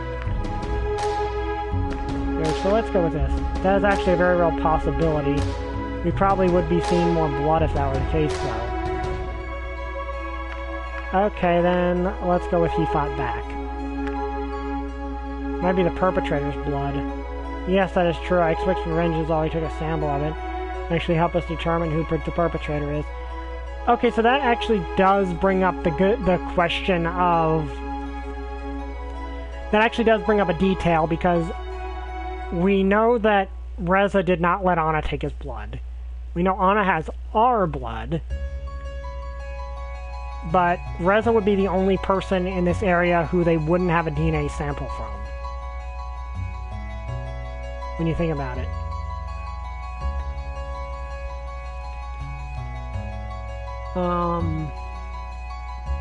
I think that's about everything. You know what, kid? I'm impressed. Maybe we should have you around more often. You're well on the first investigation. Feel you need a witness here for anything? There's a dragon who discovered the body earlier. I recognized her as Adine, related from the cafe. She seemed distraught, which, given the situation, wasn't very surprising. Yeah, poor Adine. She's a nice character. She doesn't deserve to have trauma.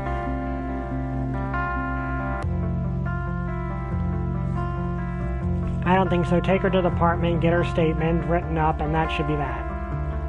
Should be it. Sure thing. Alright, miss, we're going to have to take you to the apartment. Of course. You have her composure brightened visibly. Oh, it's a human.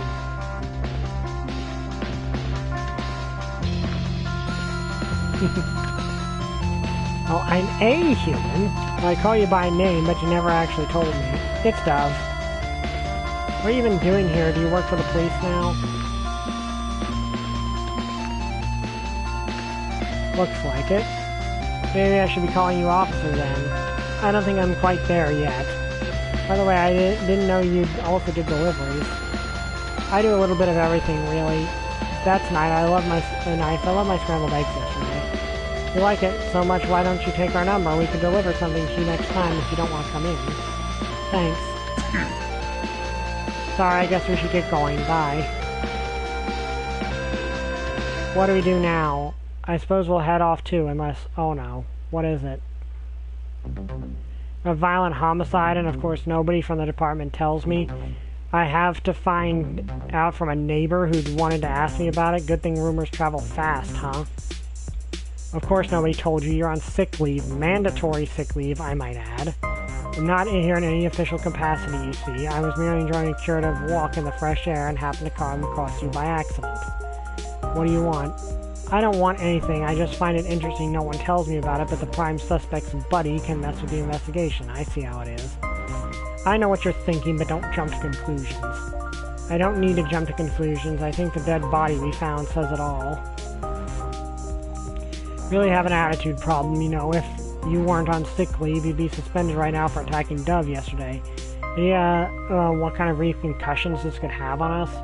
We attacked Dove. As you can see, I'm the only one injured here. Besides, I'm so sorry for apparently being the only one who's doing his beep job. Right, let's just sit idly by while a suspect's loose and planning his next move.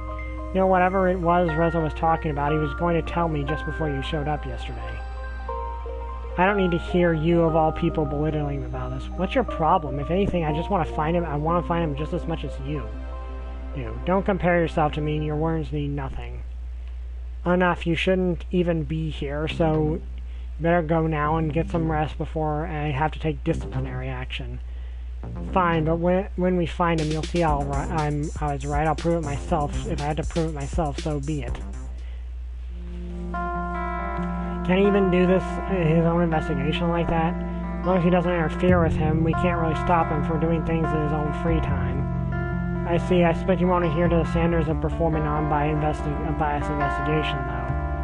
He made up his mind. It's clear that he won't be looking for facts, just evidence to support his own view in order to prove it to us and himself, who knows. He's always been like that, always something to prove. We'll have to be careful. He'll be looking for Reza soon enough.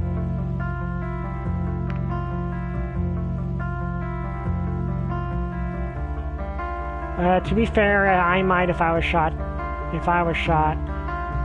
Let's hope we find Reza before he does. At least that means someone will find him, right? I think this is the most reasonable. Yeah, and that's exactly why he wouldn't be on the case even if he wasn't on sick leave. Don't worry, Reza will turn up eventually. I sincerely hope so. Considered, I had to admit that it remained a possibility that Maverick was right. Could Reza I knew really be a murderer? You know what? If you think of something that might help with the investigation, or if you need anything else, just call me. I will. Done here. Let's go. Okay, so, and, you know, not spoiling anything because it's from the comic, but it helps make it more understandable for Reza to be a suspect. The prequel comic actually reveals his, I believe it's his right arm, is actually cybernetic. Kind of wish they mentioned that in the game, but it is a little detail from the comic that actually adds to everything going on. Bryce led me back to the apartment. I guess there really wasn't much more for me to do in the meantime, so as I was spared the more audacious investigation. Maybe I should have been glad about this, though now I had the afternoon to fill. Okay, so we can call one of the main dragons, or order some lunch.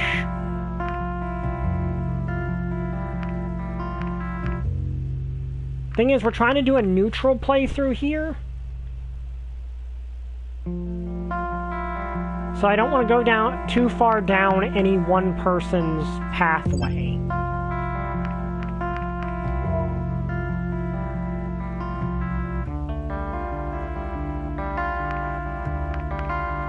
But let's go with order some lunch.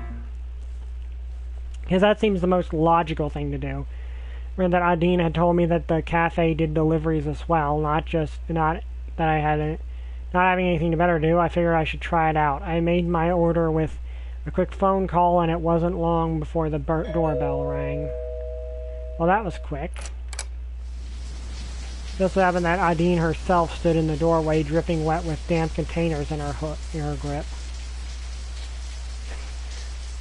Oh, I feel bad for her in this situation.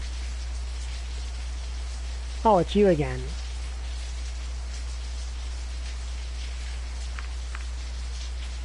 I'm gonna say likewise.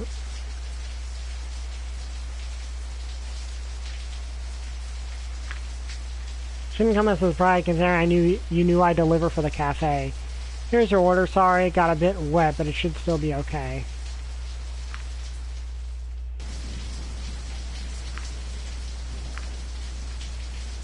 Thanks for the food.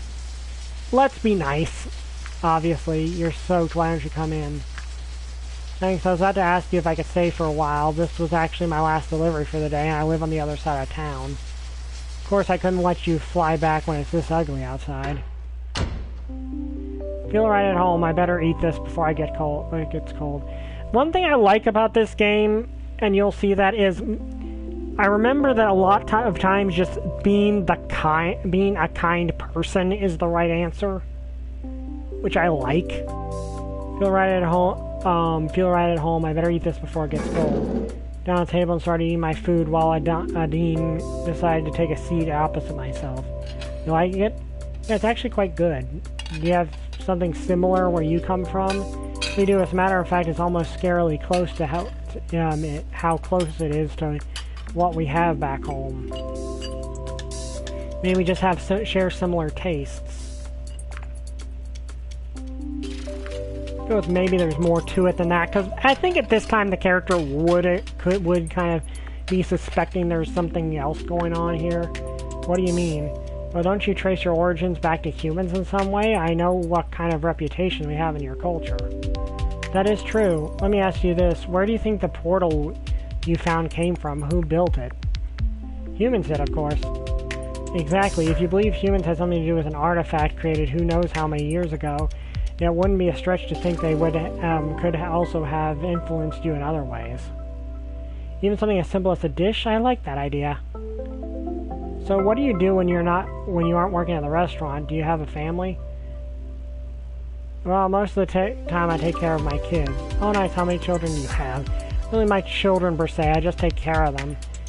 You're more of a foster parent then. Not quite, these are orphan children I'm taking care of. I just volunteer to spend time with them.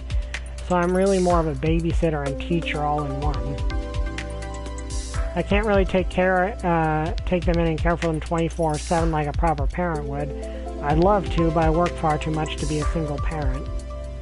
Also, this is one reason I love a dean.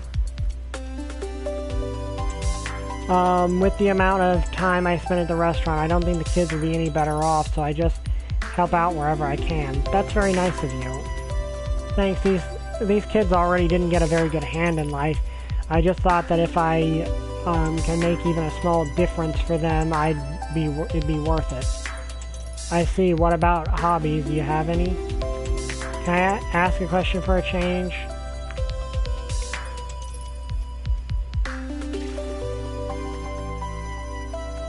Let's go with this. Sure, go ahead. I don't actually know much about you, actually. I'm not sure if there's anyone here who does. What would you like to know? What did you do before I came here?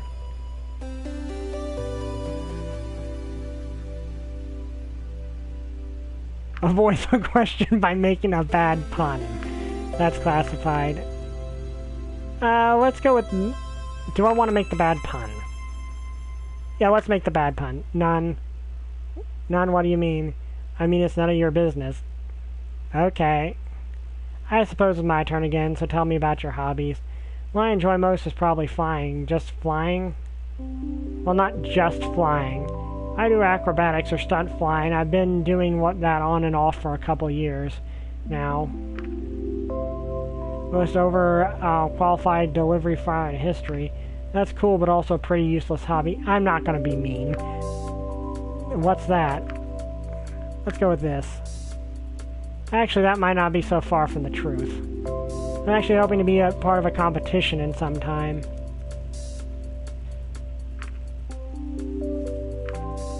Are you that good? Awesome. Where can I watch this?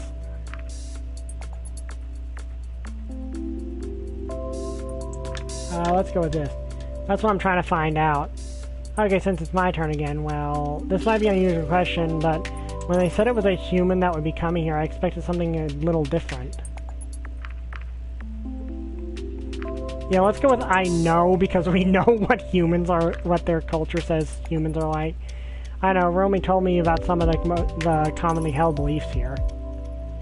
I mean, yeah, you do look different from us, but you're not really anything like some of the things that have been said about your kind. Say the same about you. Really? Yeah, we've plenty of myths about dragons. Like what?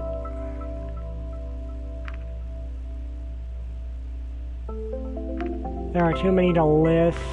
Dragons are greedy, man-eating monsters. Dragons are noble creatures. Both of these are true, depending on which mythology you are following. Most Western dragons are the man-eaters, but Eastern dragons are noble. There are too many to list is probably the best one, but I'm curious what a reaction to this will be. The greedy man-eating monsters, and also sometimes associated with evil in the apocalypse. Well, that's not very nice. But to be fair, some of what we have about you isn't very nice either.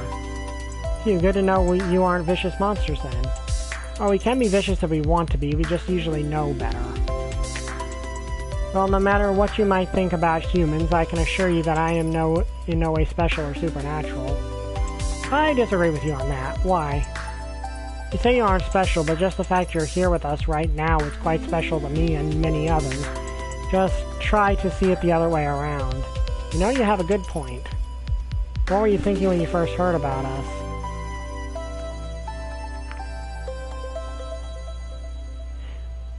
Well, we know that we thought it might be a joke was what they thought, but we were also trying to characterize him as being excited about this.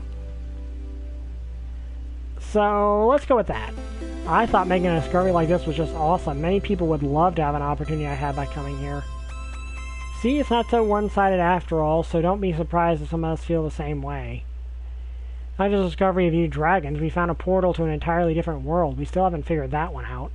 Neither have we. I'm sure we'll find out soon enough. By the way, interesting collection of books you have here. Draconic Desire, Oxymane Spear, are these yours? No, they were already here when I moved in. Have you read any of them? Read Saraden and the Scepter of Sovereignty. How did you like it? I love that all three of these answers could technically be true, depending on how you read how he talked. Because he was like, "Oh, it's just trashy," but then proceeded to read the rest and be disappointed when it was over. Well, I'll go with I loved it. I see. Oh, you got Price and Prayer. You should totally read that one. Think so? Why is that? It's not just an interesting story. It's based on true events. The author is so right when he says there's a lot we can learn from what happened back then. Okay, it's not my kind of book. I'll check it out when I have the time. It's hard for me to find the time to read anything nowadays. I'm gonna go with this one because honestly, if I was in his situation, I'd totally read this one. Let me know when you do. I'd be interested in hearing what you have to say about it. Alright, you asked about my family earlier. I'm going to do the same thing. Is there a Mr. or Mrs. Dove back home waiting for you? No, I can't say there is. How about a potential Mrs. and Mr. and Mrs. Dove then? Are you looking to date anyone? Let's go with maybe, because we are obviously going to end up dating someone. Come on, tell me. See anyone on your radar at least? Someone you think is cute? Oh, I mean, I'm going to be honest. Obviously, Adine is my choice for the canon love interest. But I don't think my character knows her well enough for that yet. Not at all. I don't believe you. I think you don't want to tell me, so who's the lucky person? I don't know how many questions that was, but I'm pretty sure it's not your turn anymore. Still playing this game. I'll go with, well, just having fun. Play by the rules. That's true. You seem to be enjoying it, though. You know, why don't we make this a bit more interesting while we're at it? What do you suggest? Truth or dare? What's that? You need to ask some questions, but if one of us doesn't want to answer the question, we have to do something the other person tells us. I don't even know what kind of dare I would make you do. Be something that would make me uncomfortable, or something you'd like to see me do. Anything? Well, keep in mind that revenge might be quicker than you think, so don't ask something you wouldn't do yourself. Got it, so who's first? You asked the last few questions, so it's only fair if I start. Alright. Which part of your body is most ticklish? What's your most guarded secret? What's the most embarrassing thing that ever happened to you?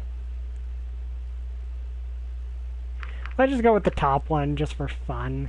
Probably my sides. Good to know. You wouldn't use that knowledge, would you? Of course not. It's my turn now. What is your greatest wish? World peace, be the very best like no one ever was. Okay, Pokemon reference. Be rich. I'm gonna go with world peace because we're an ambassador. Where I think I want there to be peace on Earth. That's an honorable wish, Dove. Okay, my turn. What would you do if you were invisible for the day? Are you scared of dying? What do you think is your biggest physical flaw? I'm gonna go with the silly one. Invisible, huh? That's a hard one. I mean, no one would see me flying then. I do want people to see that. This question's more about what you do if you had the opportunity to do something without getting caught, like something mischievous or criminal. Oh, I know what I do. I check out the building they found along with the portal.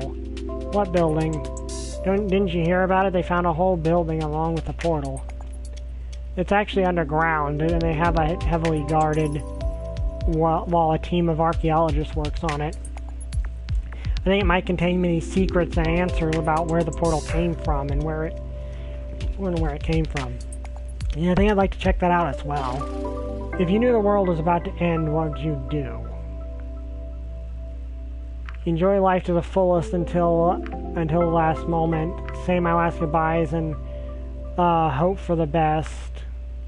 Stay outside and watch it all unfold before my eyes. I'm gonna go with hide in a bunker deep underground. Not sure if I could do that. I don't like tight and closed spaces. If you come back to my world right now with me, would you do it? What's your biggest regret? If I asked you to kiss me, what would you do?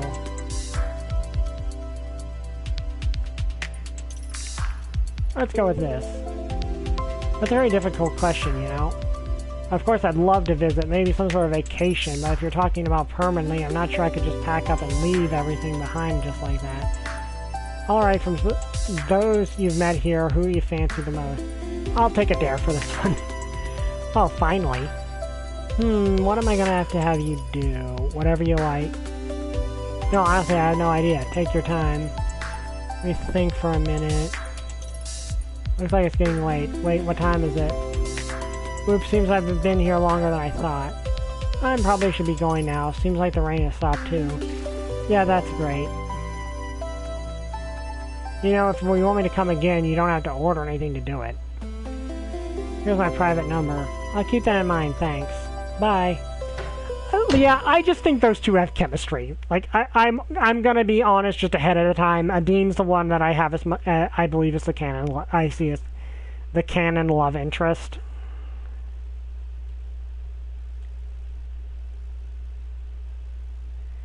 One second.